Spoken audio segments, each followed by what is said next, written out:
Bruin Dash, the UCLA show on Dash Sports TV. My name is Sam Connon. I'm joined once again by the wonderful Jack Perez. Jack, how you doing today? I'm doing well, Sam. It's a little windy out here in Westwood, so not perfect weather like it usually is, but hopefully it gets back to there soon. How are you doing today? I'm doing pretty well. Can't complain.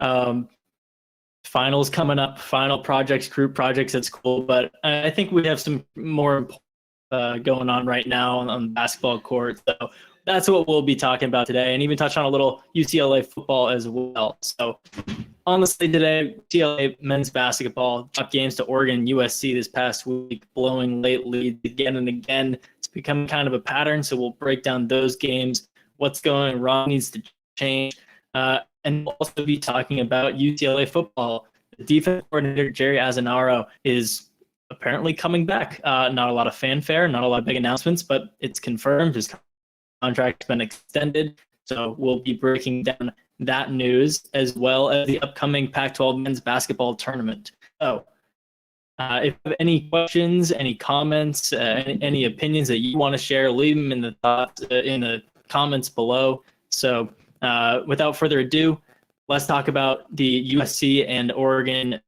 men's basketball games. Back, just a simple question: what does UCLA have to do to stop the slide it's been on for these last three games? Well, it's an interesting question, Sam, because on one hand, you've got great offensive games like against Oregon, where it seemed like they were hitting things pretty well. The team was rolling, even though they couldn't stop Oregon on defense. It seemed like they had some sort of rhythm.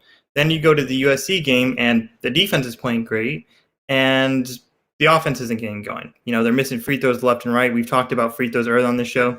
They finished 6 of 11 that day, which isn't awful, but a lot of those missed free throws were on the beginnings of 1-and-1s. If you do that over and over and over again, you're really costing yourself a ton of points. If you miss the back end of a 1-and-1, happens. You shouldn't miss the second free throw ever, in my opinion, but that's going to happen sometimes. But you got Jules Bernard, Jaime Hawkins Jr. missing the front end of 1-and-1s, and you're giving USC the chance to come back and win the game. And in my opinion, the number one thing UCLA has to do is start to blow open these games when they're starting to get a little bit of momentum. We see them get up 8 points, 9 points, 10 points. And yes, basketball is a game of runs, but when you get on a hot streak, you got to maintain it. You've got to keep going and really put the team out of the game. If you start to see teams like USC and Oregon having to put in their subs because they're so far behind not to win, if you let them slowly but surely crawl back into these games, you're opening up a recipe for disaster. And we've seen it this entire Pac-12 season for UCLA. They've had all these close games, and yes, they won a lot of them early on. But like I was saying at that time, you can't keep having these close games because all of a sudden things are not going to bounce your way. You're going to get games like USC where USC is able to fight back and win it on a game-winning three-pointer with just a couple seconds left. So what UCLA needs to do is get out hot and stay aggressive, because it seems like at times they'll kind of start getting to go a little bit and get a lead, and then they fall back and they let the other team come back and make it a game when it really shouldn't be. Yeah, definitely. It's the Oregon game, this USC game.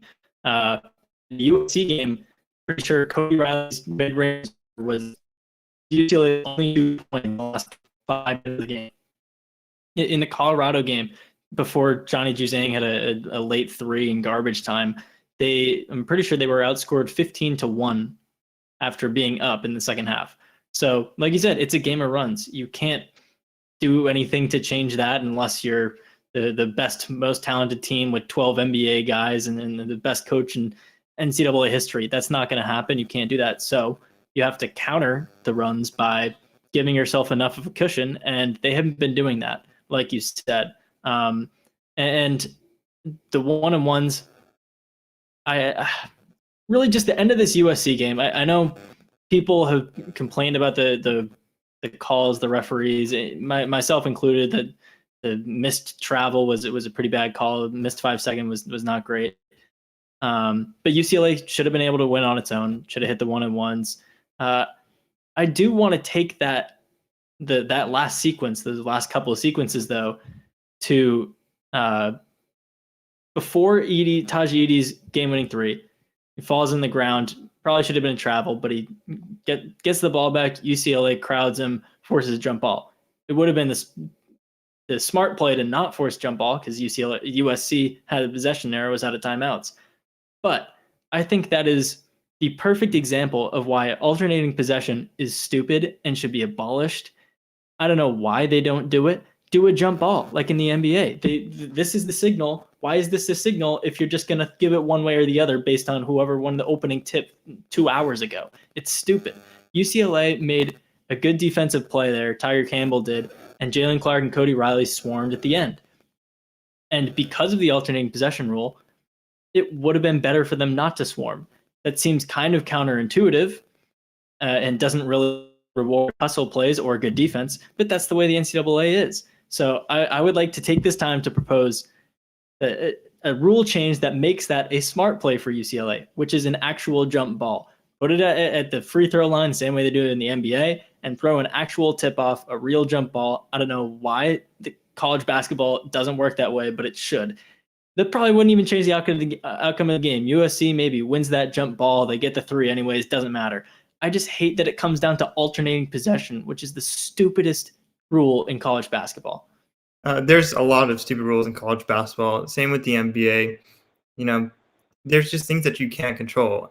If you're going to have a thing like, if you're going to argue based off what should be completely abolished as a rule in the entire NCAA, you're looking at too big of a picture. Look at what's happening in this game.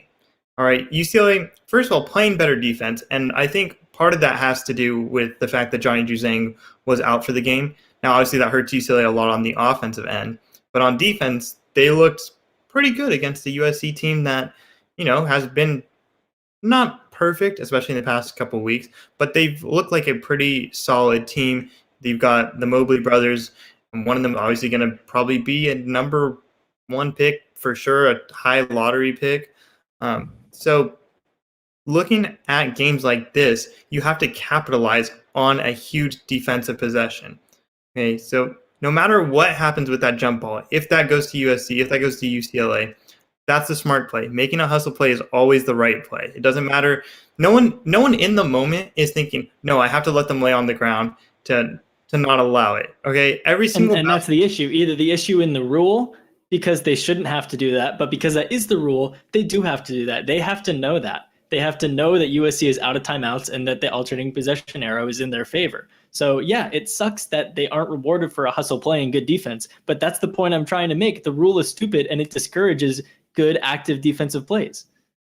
But there's no single basketball player on any team throughout Division I that doesn't make that play. There's not a single player I can think of at this moment that want to make that play. In the NBA, you probably got about 3 players, and one of them is Chris Paul, because Chris Paul knows all the rules and knows what's happening at every single moment. But in NCAA, every single person would make that same play. What it comes down to is then the next possession. When they throw the ball in, you have to make a good defensive play, and that's exactly what happened. I believe that was pretty solid. He's going to make that shot no matter what. No matter if Jalen Clark had 2 hands wrapped around him, blindfolded him, he was making that shot. It just seemed like that's how fate was going to work that day. But at least UCLA was making those defensive plays, and that's a positive right now. Yes, you lost the game. Yes, Mick Cronin is now 0-4 against USC, which is pretty much unacceptable, especially in men's basketball, where UCLA has historically owned USC every single year. But take these positives and work on them, because UCLA can have really good defensive games against really good teams, and they've now proven that multiple times. Yeah, and the last defensive position, I wouldn't say it's great defense by Jalen Clark. Mick Cronin pointed it out after the game in the press conference. They have to make him take a drill on the time based on space in the corner, and he did. It wasn't a bad defensive play. He still contested the shot. He was right there. He was on him. And there was good team defense on the rest of the court that forced that pass to begin with Kenny Wuba guarding the inbounder and losing off the lane to avoid what happened against Stanford. But the result was the result. You let up the one play you could not allow, which was a 3-pointer. Doesn't matter if it's contested. You have to make sure he can't get it off. Whether that get it off in time or can't get it off with a normal shooting form. It was a fadeaway. It was a really hard shot, and Jalen Clark was there. But I think Jalen Clark would be the first to tell you he could have done better. So I wouldn't go as far as saying it's a good defensive play. But overall, holding USC to 64 points after, what was it, in the 70s last time around, or 66, but that was mostly because they took their foot off the gas. It was a pretty good defensive game, especially in the first half. You saw a lot of intensity, going for loose balls, jumping for lob passes, getting in lanes, forcing travels, which they did 3 times in the first half. That was great to see. But it has to come through in the final moments against Stanford. It didn't on Saturday against USC. It didn't against Colorado or Oregon or any of these games that collapsed down the stretch. Yeah, a lot of it is the turnovers, but they're not playing amazing defense. They're playing serviceable defense, which is not good enough when your offense keeps collapsing down the stretch. So it's a combination of fixing your defense, which has been mediocre down the stretch, and taking a step from your absolutely putrid offense in the last couple of minutes of these games, because that is just making it even harder on a defense that is already looks like it's kind of out of gas in the end of these games. Yeah, and who knows how they're not going to be able to fix that defense within a week. They're not going to be able to fix that offense in the same amount of time. But that goes back to a problem that we've talked about before, and there's just no true scorer on this team that can make his own shots often enough. Jaime Jaquez is a good shooter, but he doesn't make his own shots too often. Tyger Campbell is good at passing, but sometimes when he's trying to make his own shots, he'll have nights where he busts out 20 points, but he'll have other nights where he's just ice cold. Johnny Juzang, on the other hand, is a guy that could do that, but he was out against USC, so you have to have his second option there, and UCLA really doesn't have that second option. Sometimes Jules Bernard's been able to step up. Mac Etienne has had good games, but he's a freshman and a center, so he's not going to have games like that. Cody Riley has had some good scoring nights, but he's just not consistent enough and sometimes is in too much foul trouble.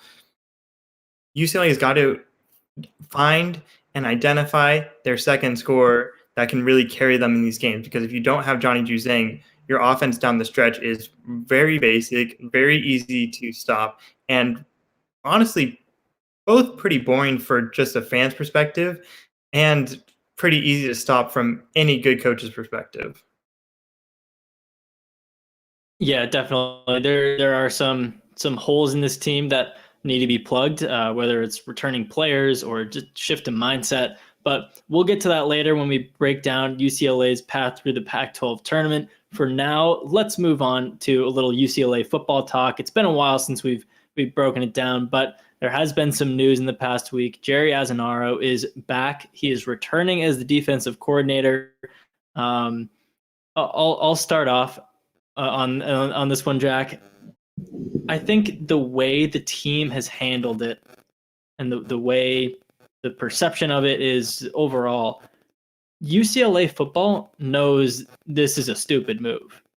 There's no one who thinks this is a smart move, besides maybe Chip Kelly. But they are very clear with the fact that this is really stupid and no one will like it. Because there's no fanfare, there's no... It took me and other reporters just emailing them for weeks on end saying, when does his contract end? Are negotiations ongoing? Today's the day. Today it's expired. What's the deal? We haven't heard anything. And they're like, yeah, his contract's been extended. No years, no money details, no press releases, absolutely nothing. Bare minimum, just no coverage on it at all. They want to sweep this under the rug. They don't want this getting any attention because they know that any attention this move does get is going to be negative because they know everyone hates Jerry Azzanaro. I'm not saying he's a horrible guy, but UCLA's defense has been awful over the last 3 years with him at the helm. It got a little bit better in the first half of last year with Brian Norwood coming in, but they sank back into their old tendencies down the stretch against USC and Stanford. And a lot of people said that's the last straw. But even with his contract expiring, even though it wouldn't cost any money to buy him out, he's back. It's probably because Chip Kelly likes him. It's probably because Chip Kelly wants him around. in what could be a do or die year for Chip. But all things considered, the administration, the media, the media people at UCLA, everyone knows this is stupid and that everyone hates it because Jerry Azzanaro is not a good modern defensive coordinator. It's not just a modern good defensive coordinator. He's not a good defensive coordinator right now at all. UCLA's team. Well, maybe in like the mid '90s. I don't know. I won't overreach there, but definitely not today. There's a reason he was the defensive line coach at Chip Kelly's last couple of stops. All right, I mean, probably okay there, but this is not good for UCLA football at all. But there's a couple of very solid reasons why Chip Kelly probably did this. One, it's someone that he's known for a long time. He doesn't have to try to build up a new relationship with the defensive coordinator in what, like you said, a do or die year for Chip Kelly, because this is a do or die year for Chip Kelly. And while maybe you would argue, hey, shouldn't you go get a defensive coordinator that can, coach defenses and actually give you a chance of winning these games? Chip Kelly's willing to stick it out with him, so he has someone with an established relationship with him. He has someone that he trusts to call the defensive plays that he wants, that he trusts to have by his side during the film studies. But he also is just rewarding loyalty. And Jerry Azzanaro has been loyal to Chip Kelly. I'm not saying that's good.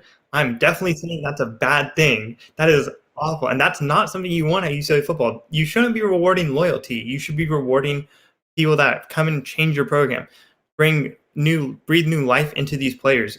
Guys like Brian Norwood that bring in a new energy, that bring in some fire, that bring in some wins is the most important thing.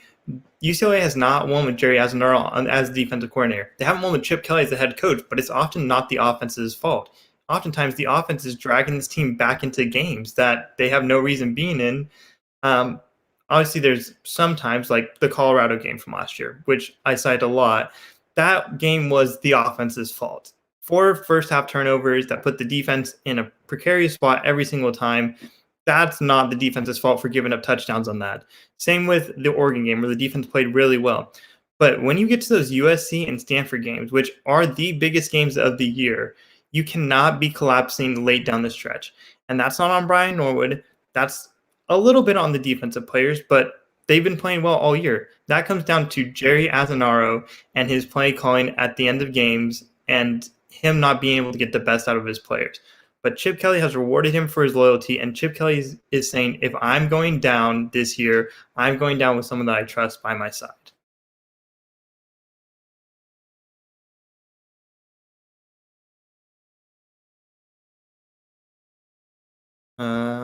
Don't know if Sam's still here. I'm experiencing a little bit of technical difficulties. But like I'll continue on. This defense has been pretty abysmal. Last year, like Sam said, was decent. But the 2 years before that can't be forgotten. You can't just forget those 2 seasons, especially when one year they had the second worst passing defense in the nation, one of the worst ever in UCLA history. Those just can't be forgotten. Yes, you got a couple of good grad transfers and your defense grew as a whole unit and they were a little bit better, but you have to take this whole body of work, and Azzanaro has proven over his whole body of work that he's not ready for this job and that Chip Kelly needs to replace him. Yeah, absolutely. I agree. He needed past tense to go, but we are where we are. I think the one, I wouldn't even call it a positive. It is just a note. A note about this move that I'm going to make is that Chip Kelly, I think he takes responsibility for his team's actions and his team's performance. And I think him sticking with his own guy is him saying, my way is the right way. Brian Norwood, good. I like the guy. He's on my staff, but he's not my guy. I want X, Y, and Z in this row, this column, whatever, and just run with it that way. And if they succeed, all the credit goes to Kelly. If they fail, Kelly is willing to take the blame. And you kind of have to respect that mindset when everyone knows this is pretty much a contract year for you. So that's something. But when it comes to Azzanaro himself, dude is just so out. He's so not It doesn't fit the timeline, doesn't fit the modern game. It's just an absolute mess all over the place. It's been a couple of weeks, Jack, since I was doing a little reporting on the contract situation with him. But I just want to bring up that it seemed to pull out a couple, one specifically, Jerry Azanaro defenders. And it's really funny to see these people, one of which seemed like a burner account with no name. It was just made, no followers. All the tweets were about Azanaro. We don't have to dive all the way into that. But the funny thing about that account and accounts like it is that they don't have any facts when they say that Azanaro is good or he should stick around or he's good for the program or like, no. You look at the stats, you look at the team's performance, you look at his past history. He's never had a good defense at the college level. He's never had a good defense at UCLA. Even last year, they weren't really a good defense. A lot of people around here think they were a good defense because compared to the last 2 years, they were much better, but they still were not good. They were maybe mediocre. They were good at some things. Most of the things you can attribute to Brian Norwood coming in. But Jerry Azanaro, from start to beginning, his entire career, has never been a successful defensive coordinator, not really a successful defensive line coach. He just has his connections, he has his plugs, he has his friends, and he's succeeded based off that. He had that's not going to turn defense like it should be. So we'll see. I don't think the UCLA defense will be its strong suit next year. Maybe it'll be a little bit better than it was last year. I would like to bet on that they'll continue to improve a little bit here, a little bit there. Losing Osa in the middle does hurt. But other than that, you're not really losing too much other talent. So who knows? I guess it could end up being okay for them. But I think this pretty much seals Kelly's fate that if he doesn't hit 8 wins, if the defense doesn't take major strides, he's done. He's done because his lack of ability on the field, on the sidelines to get his team over the hump. And he's shown time and time again that he can't make the adjustments with his staff. So he just keeps digging himself deeper. He's pretty much, Chip Kelly is making it so if his team does not succeed next year, he gets fired. I feel like just looking at his actions, it looks like he's kind of come to terms with that. But I'm sure he believes in himself and his ability to win. So we'll see how it goes. Yeah, and we've got a comment here. If a guy is Chip's guy and he isn't performing, shouldn't the head coach be responsible? Absolutely. This is 100% on Chip Kelly, and he knows it's 100% on him. That's kind of Chip Kelly's mentality, like you said. But that's great. That's great that Chip Kelly has the mentality of, put the blame on me. That's great he has the mentality of, I'm loyal to the guys around me. If that's not translating to wins, it's not good enough for this program. UCLA is a school that demands wins now. You are in LA where fans aren't going to come if there's not wins because they'll go to another school, they'll go to another team. I mean, the Lakers and Clippers are both doing pretty well. Dodgers just won a World Series. The Rams are kind of okay. If your team isn't performing... How nice of you. If your team isn't performing now, you're behind. And Chip Kelly's team is not performing now, and the defense is a big part of that. Chip Kelly's a great offensive guy. His offense has been playing great. He's got DTR coming back for his senior season. The offense is going to be possibly the top offense in the Pac-12, if not definitely probably a top 3 offense. If the defense doesn't catch up now, it's Chip Kelly's fault 100%. Yeah, absolutely. Well, I feel like everyone's kind of in agreement there. So we will now move on to our final topic of the day, getting back to some hoops. UCLA men's basketball starts its Pac-12 tournament journey Thursday in Vegas against Oregon State. They are the 4 seed when they could have been the 1 seed, depending on how things shaked out last week, but they didn't. So here we are. They are the 4 seed playing 5 seed Oregon State in the quarterfinals. There's a lot to talk about. So Jack, what are your expectations, your predictions, any thoughts you have about this upcoming weekend, the game against Oregon State, and anything beyond that? I'll say that I think it's pretty lucky that UCLA gets to play Oregon State for the first game. They beat them pretty handedly early in the season, and for some reason, teams like Arizona State, Stanford all scare me a lot more than Oregon State does. That's not to say that Oregon State's not a good team. They're obviously a 5 seed for a reason. They beat Oregon earlier in the season, didn't beat them this last weekend, but they're definitely capable of it. But I feel like Oregon State is a team that UCLA should be able to handle off the bat. It's the second game that scares me a lot because that's most likely going to be Oregon. And Oregon has Chris Duarte, who looks so good. And against UCLA up in Eugene, that team looked so amazing, especially coming back, fighting back from a big deficit, and really putting UCLA to bed. That basically clinched the conference for Oregon. If UCLA has to face them in the second round, they need a drastic turnaround from every single player on the team, bar possibly Johnny Juzang, who they just need to shoot them. If he scores 20, 25 points, he's done his job for the night. If he hustles for a few boards, he's done his job for the night. I think the semifinals is where UCLA is going to bow out, but they need to win against Oregon State for sure, and possibly win big to guarantee that they make this NCAA tournament, which a couple weeks ago would have sounded crazy to me if you said that they were entering the Pac-12 tournament with a chance to fall out of March Madness completely. But right now, it seems like it's a possibility for sure. I don't think it's likely, but depending on how things bounce out around the country, they could be looking on the outside looking in. Yeah, it's definitely a possibility. Looking from bracketologists, Jerry Palm at CBS is really valuing the Pac-12 a lot less than Lenardi at ESPN. So let's just go with Lenardi at ESPN. He seems to be the most accurate, the most high profile. And I'll get back to the Pac-12 tournament in a second.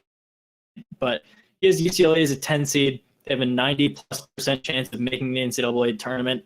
I think the way it shakes out is pretty much beat Oregon State. You're good. You have a bye. You're a 10, 11 seed. You're fine. If you lose to Oregon State, then I would say you're almost guaranteed to be first four. But there is a slight chance you miss the tournament and a slight chance you somehow get a bye, depending on how it shakes out with the rest of the bubble team. So that's that. But I want to go to this Oregon State game. I don't want to look too far ahead, jinx them or anything. Don't want to start looking ahead to Oregon. You never know what can happen in the conference tournament. But the last time UCLA played Oregon State, they won 57-52, so a real grinded out defensive game. They won it. The score was close, but they were kind of in control. It's interesting to see, though, that was Jalen Hill's last game before he left the team with personal reasons, which we don't have confirmation, but it seems like that leave of absence will be extended. I'm not sure how long or what the reason is, but that's all we're hearing for now. So he only played 11 minutes against Oregon State. He took one shot and missed it. He had 3 rebounds, 4 fouls. So if he was in foul trouble, he really wasn't a factor in that game. It was really 16. They had 9. Tiger came 9. Juzang had 7 on 3 of 11, so he wasn't even good. Jaime was 1 for 5. Tiger was 2 for 6. And no one played well outside of Cody Riley. So you're going to need Riley to step up and play well again. And no one else on that team scored in double digits last time. He can bank one other double-digit score outside of Riley, so that's pretty comfortable. Oregon last time had one guy hit more than 3 shots. It was just Ethan Thompson with 16, and even he had a 5 to 4 assist turnover ratio. He didn't have a great game. UCLA is their team. They should win this game. Looking at how it played out last time, not too much has changed as long as Johnny Juzang is back, because Jalen has gone, Chris Smith's gone, but they pretty much were last time too, just based on foul trouble with Hill and Smith's injury coming back in December. So it should be a pretty, I don't want to say easy, but they are the favorite for a reason. They're a higher seed team for a reason. And hopefully the lack of momentum from the end of the regular season doesn't kind of poison them coming into final stretch in the tournament. Seems like Sam might have lagged out a little bit. This Oregon State team could be really scary. This could be, a UCLA loss. Honestly, if they do have another grinded out game, they don't want to just keep having these really close games that go down to the wire, especially in a tournament setting. Now, that is good practice for what's going to happen if they do make the NCAA tournament. I do not want them to make the first 4. That is an awful game to watch. That's one of the most stressful things in the world to watch, especially as a UCLA fan where they have not had success. Most recently, losing to St. Bonaventure. Am I correct in that, Sam? I believe you covered The that. Bonnies. Yep. Yeah. Yep. So that was an if ugly that one. happens, not looking forward to that. But if UCLA is able to advance past them, I believe, hopefully they get a 10 seed. I don't want them to get a 9 seed. A 10 seed is much more manageable than a 9 seed. You don't have to play a really good 8 seed like a BYU, who honestly scares me a little bit. You don't have to play a 1 seed in the second round because I don't think there's a single 1 seed that UCLA can even come close to being right now. But you never know with a 2 seed. Some of those 2 seeds seem to take the days off, especially against those 15 seeds. Then they get to that 7-10 game and they're rusty. Everything's going to be in Indianapolis, so no one really has a huge home court advantage or anywhere close to like a regional advantage. UCLA get in as a 10 seed, roll through it a little bit. I think they can beat a 7 seed right now. Talent-wise, for sure. Defensively, not 100% positive. But at least getting to the round of 32 right now is a success for UCLA this season. I'm not saying it's great. I'm not saying as someone that watches UCLA, that's what you want. But right now, that should be considered success. Yeah, I agree. That's kind of a threshold that UCLA should be aiming Seems for. like Sam I might do want have to blacked say, out speaking again. of what But seed we're you also want, running out of time right now. So I think unless Sam is able to bounce his way back in here, possibly. Let's see. Sam, are you back in? I think I am. Can you hear Give me? us 1 second here.